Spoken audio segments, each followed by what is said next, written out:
تو اب جو ہے کل 16 اکتوبر کو جنرل الیکشنز ہو رہے ہیں، تو آپ اس پہ کیا کہیں گے؟ دیکھیں کل انتخابات ہو رہے ہیں، ضمنی انتخابات. پاکستان تحریک انصاف نے اس پہ بھرپور اپنی مہم چلائی ہے اور بھرپور انتخابی مہم میں حصہ لیا ہے. پی ٹی ایم بھی جو ہے اس نے بھی انتخابی مہم میں حصہ لیا، لیکن ہم نے یہ دیکھا ہے کہ پاکستان مسلم لیگ نون جو ہے وہ اس طرح اس تمام چیزوں کو لے کر نہیں چل سکی. تو پاکستان تحریک انصاف کی پوری کوشش یہ ہے کہ ان نشستوں پہ عمران خان کامیاب ہوں. آپ جانتے ہیں کہ ایک نشست کے علاوہ باقی تمام نشستوں پہ عمران خان امیدوار ہے، اور ایک نشست اس پہ وہ امیدوار نہیں ہے. وہاں پہ شاہ محمود قریشی کی بیٹی لڑ رہی ہیں، ان کے مقابلے میں یوسف رضا گیلانی صاحب کے بیٹے لڑ رہے ہیں. تو اب یہ دیکھنا ہے کل کا جو انتخاب ہے وہ بہت سی چیزوں کو واضح کرے گا. اگر کلین سویپ عمران خان کر جاتے ہیں تو اس کا مطلب یہ ہوگا کہ عمران خان کی پاپولیرٹی کم نہیں ہوئی، وہ ایک نئے جذبے کے ساتھ، وہ ایک نئے ولولے کے ساتھ حکومت کے خلاف اور حکومت کو گرانے کے لیے اپنا پورا زور لگائیں گے، اور حکومت کی یہ کوشش ہوگی کہ وہ زیادہ سے زیادہ سیٹیں جیتیں. اور یہ 10 جو حلقے ہیں جن میں انتخابات ہو رہے ہیں، میری اطلاع کے مطابق ان میں حکومت نے اور پی ڈی ایم نے بہت سا ورک کیا ہے، اور ان تمام امیدواروں کو بٹھایا گیا ہے جس کی وجہ سے پچھلے انتخابات میں لوگ نہیں جیت سکے تھے. اب جو ہے ایک چیز یہ ان کی عوام میں یہ بیان کرنے کی کوشش کی جا رہی ہے کہ اگر عمران خان جیت بھی گئے تو پھر ایک دفعہ پھر سے انتخابات ہونے ہیں، اس لیے اگر وہ ووٹ دیتے بھی ہیں تب بھی ان کا ووٹ ضائع جائے گا، اور اگر وہ دوسرے امیدوار کو کامیاب کراتے ہیں تو ہو سکتا ہے وہ جو ہے انتخاب جیتنے کے بعد وہ ان کے کوئی کام کر سکے اور ان کے حل کے لیے کوئی کام کر سکے. لیکن یہ بہت بڑا چیلنج ہے پی ڈی ایم کے لیے بھی، وفاقی حکومت کے لیے بھی، اور خود عمران خان کے لیے بھی کہ وہ جیت سکتے ہیں یا نہیں جیت سکتے. یہ ایک بڑی سیاسی تحریک کا پیش پیما ہوگا. عمران خان کے لیے اس میں جو ہے دونوں طرف سے فائدہ ہے. اگر وہ یہ جیت جاتے ہیں، یہ ساری نشستیں جیت جاتے ہیں یا اکثریت جیت جاتے ہیں، تو وہ انہیں یہ بیان کرنے میں خاصی جو ہے وہ آسانی ہوگی کہ دنیا جو ہے، عوام جو ہے اب بھی ان کے ساتھ ہے، اور وہ ملک کے اندر ایک بڑا انقلاب لانے کی جو ہے وہ صلاحیت رکھتے ہیں.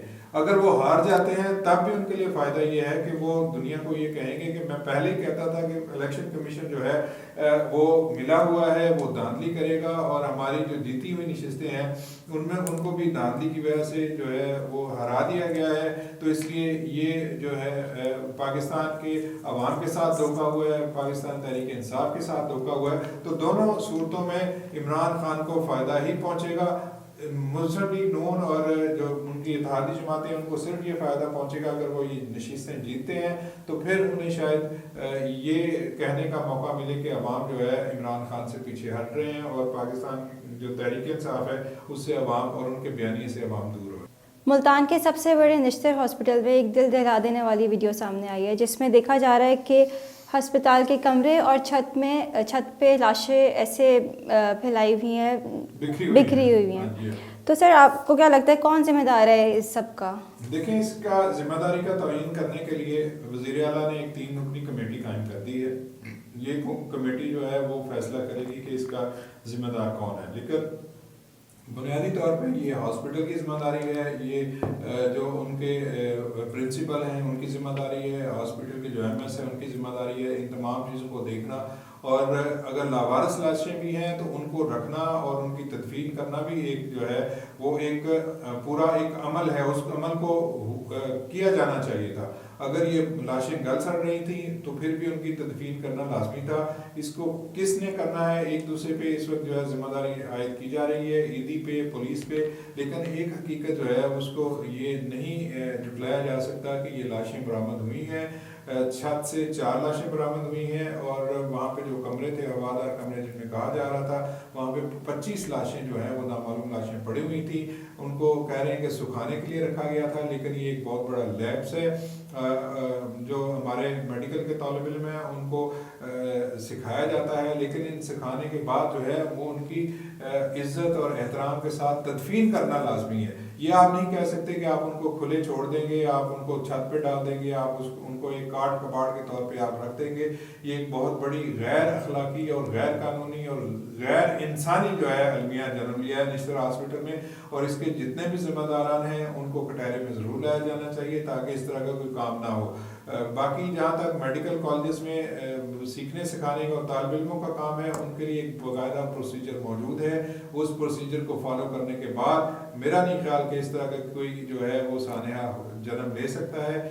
یہ صرف لاپرواہی کی گئی ہے یا صرف مال پانی کسی جگہ سے بنانے کی کوشش کی گئی ہے. آپ کو میں یہ بھی بتاتا چلوں کہ بہت سے میڈیکل کالجز جو نجی شعبے میں قائم ہیں وہ اس طرح کی لاشیں خریدتے بھی ہیں، اور چونکہ انہیں پرفارم کرانے ہوتے ہیں اپنے بچوں کو پریکٹیکل، تو وہ گورکن کے ساتھ مل کے اور اس طرح کے لوگوں کے ساتھ مل کے لاوارث لاشوں کو لیتے ہیں اور پھر ان کو اپنے بچوں کو سکھانے کا کام کرتے ہیں. لیکن اس کے لیے بھی ایک باقاعدہ طور پہ ایک نظام وضع ہونا چاہیے کہ وہ کون سی لاشیں ہوں گی جو ان کے حوالے کی جائیں گی، اور ان کا باقاعدہ طور پہ ان کی تشہیر کی جائے گی، ان کی تصویریں لی جائیں گی، اور مشتہر کرنے کے بعد اگر ان کے لاوارث جو وارث ہیں ان کے نہیں ملیں گے تو پھر ان لاشوں کو ان کے حوالے کیا جانا چاہیے. لیکن اس کا ایک مکمل نظام موجود ہے، اس نظام کو بروئے کار لانے کی کوشش کرنی چاہیے. جو لوگ اس میں ملوث پائے گئے ہیں ان کے خلاف تادیبی کارروائی کرنا بہت ضروری ہے.